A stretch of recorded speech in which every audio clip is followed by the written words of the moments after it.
Hello friends, welcome back to my YouTube channel Health Tips Iqbal. বন্ধুসকল, যদি আপোনাৰ ঘৰত কেঁচুৱা বা শিশু আছে তেন্তে আজিৰ ভিডিঅ'টো আপোনাৰ বাবে। মই আজি এটা সিৰাপৰ বিষয়ে আলোচনা কৰিম। শিশুসকলৰ কাৰণে অতি ভাল সিৰাপ হয়। আপোনালোকে স্ক্ৰীনত ধুনীয়াকৈ দেখি আছে বনলিং সিৰাপ। এই সিৰাপটো কি কম্পোজিশন দিয়া হৈছে, কি ভিটামিন আছে, কি অসুবিধা হলে এজন চিকিৎসকে শিশুক প্ৰেছক্ৰাইব কৰে, কি অসুবিধা হলে বা বেমাৰ হলে এজন শিশু খুৱাব পাৰিব, তাৰ বেনিফিট কি, ডোজ, সাইড ইফেক্ট আছে নেকি, কোম্পানী প্ৰাইস, গোটেইখিনি বিতংভাৱে আলোচনা কৰিম। আপোনালোকে স্ক্ৰিপ্ট নকৰাকৈ আৰম্ভণিৰ পৰা শেষলৈকে ভিডিঅ'টো চাব। আশা কৰোঁ উপকৃত হ'ব। মই Iqbal Hussain, community medical service and essential doc trainer. বন্ধুসকল, বনলিং সিৰাপ এটা বটলত 200 ml আছে। তাৰ মূল্য হ'ল 139 টকা।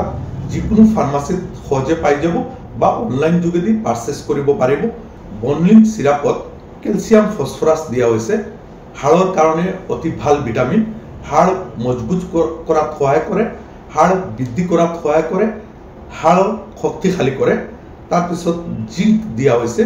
জিংক ইমিউনিটি বুষ্টাৰ বুলি কোৱা হয়, অৰ্থাৎ ৰোগ প্ৰতিৰোধ ক্ষমতা বৃদ্ধি কৰে। শিশুবিলাকৰ কাৰণে অতি প্ৰয়োজনীয় এটা ভিটামিন। ভিটামিন D3 যেটো সানলাইটত পোৱা যায়, অৰ্থাৎ সূৰ্যৰ পোহৰত পোৱা যায়, খাদ্যবস্তুত একেবাৰে কম পোৱা যায়। সেই ভিটামিন D3 শিশুবিলাকৰ কাৰণে, কেঁচুৱাবিলাকৰ কাৰণে অতি দৰকাৰী। ভিটামিন D3 ৰিকেট বেমাৰত দিয়া হয়। ক্যালসিয়ামৰ কাৰ্যক্ষমতা কৰাত সহায় কৰে, হাড়বিলাক মজবুত কৰাত সহায় কৰে, শক্তিশালী কৰাত সহায় কৰে, বৃদ্ধি কৰাত সহায় কৰে। বনলিং সিৰাপ শিশুবিলাকক ৰিকেট বেমাৰ হলে হয়। মই আপোনালোকক স্ক্ৰীনত দেখুৱাইছো ৰিকেট বেমাৰ কেনেকুৱা ধৰণৰ হয়।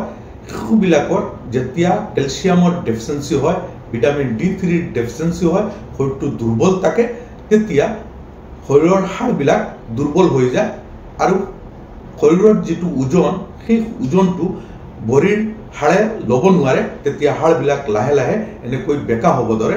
আপোনালোকে দেখি নিশ্চয় গম পাইছে। তেনেকুৱা কণ্ডিশ্যনত এজন চিকিৎসকে ৰিকেট বেমাৰত বনলিং সিৰাপ প্ৰেছক্ৰাইব কৰিব পাৰে। কেতিয়াবা শিশুবিলাকৰ বয়স অনুপাতে ওজন নাবাঢ়ে, হাড়বিলাক দুৰ্বল, হাড়বিলাক সৰু সৰু বা দাঁত নগজে, বয়স বাঢ়ি গৈছে। তেনেকুৱা কণ্ডিশ্যনতো এজন চিকিৎসকে বনলিং সিৰাপ প্ৰেছক্ৰাইব কৰিব পাৰে। কেতিয়াবা শিশুবিলাকৰ হাড়ত কামুৰি থাকে, হাড়ত বিষ কৰি থাকে, গোটেই দিন খেলা ধূলা কৰে, ৰাতি যেতিয়া টোপনিত যায় তেতিয়া ভৰিবিলাকত কামুৰি থাকে, ভৰিত বিষ কৰি থাকে। তেনেকুৱা কণ্ডিশ্যনতো এজন চিকিৎসকে বনলিং সিৰাপ প্ৰেছক্ৰাইব কৰিব পাৰে। শিশুবিলাকৰ বয়স অনুপাতে ওজন বাঢ়িব, হাড়বিলাক মজবুত হ'ব, হাড় শক্তিশালী হ'ব, হাড় ডাঙৰ হ'ব আৰু শকত হ'ব, ওজন বাঢ়িব। বনলিং সিৰাপ 1 বছৰৰ পৰা 20 বছৰলৈকে খাব পাৰিব। 1 বছৰৰ পৰা 5 বছৰলৈকে 2.5 ml কৈ ডেইলি দুবাৰ এজন চিকিৎসকে 1 মাহ বা 1.5 মাহলৈকে প্ৰেছক্ৰাইব কৰিব পাৰে, বেমাৰৰ ওপৰত নিৰ্ভৰ কৰি। 5 বছৰৰ পৰা 10 বছৰলৈকে 4 ml কৈ দুবাৰ 1 মাহ বা 1.5 মাহলৈকে প্ৰেছক্ৰাইব কৰিব পাৰে, বেমাৰৰ ওপৰত নিৰ্ভৰ কৰি ডোজটো নিৰ্ধাৰণ কৰিব। 10 বছৰৰ পৰা 20 বছৰলৈকে 7 ml কৈ ডেইলি দুবাৰ বা 10 ml কৈ ডেইলি দুবাৰ এজন চিকিৎসকে বেমাৰৰ ওপৰত নিৰ্ভৰ কৰি ডোজটো নিৰ্ধাৰণ কৰিব। বনলিং সিৰাপ নিজে নিজে শিশুবিলাকক কেতিয়াও নিদিব, কাৰণ যদি পিত্তথলীত পাথৰ থাকে বা কিডনিত পাথৰ থাকে বা মূত্ৰনলীত পাথৰ থাকে, পেচাবৰ যিটো নলী থাকে, পেচাবৰ থলীত পাথৰ থাকিলে এই সিৰাপটো খাব নোৱাৰিব, অৰ্থাৎ ক্যালসিয়াম খাব নোৱাৰিব। ক্যালসিয়াম খালে পাথৰ বৃদ্ধি হোৱাত সহায় কৰে। সেয়ে যদি আপোনাৰ বা শিশুটোৰ গলব্লাডাৰ ষ্টোন, তাৰপিছত পেচাবৰ নলীত, পেচাবৰ থলীত, কিডনিত পাথৰ থাকে, তেতিয়াহ'লে শিশুবিলাকক বা নিজে খাব নোৱাৰিব। সেয়ে এজন চিকিৎসকৰ পৰামৰ্শ কৰি বনলিং সিৰাপ নিজে খাব বা শিশুক খুৱাব। যিকোনো ঔষধ নিজে নিজে কেতিয়াও নাখাব, এজন চিকিৎসকৰ পৰামৰ্শ কৰি খাব।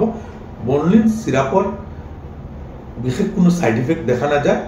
কেতিয়াবা গেছ হ'ব পাৰে বা পেট ফুলি যাব পাৰে, পাতলা পায়খানা হ'ব পাৰে বা কনষ্টিপেশ্যন হ'ব পাৰে, পেটত বিষ কৰিব পাৰে বা শৰীৰত এলাৰ্জি দেখা দিব পাৰে। যদি এনেকুৱা দেখা দিয়ে এজন চিকিৎসকৰ পৰামৰ্শ কৰিব আৰু ঔষধটো খোৱা বন্ধ কৰি দিব।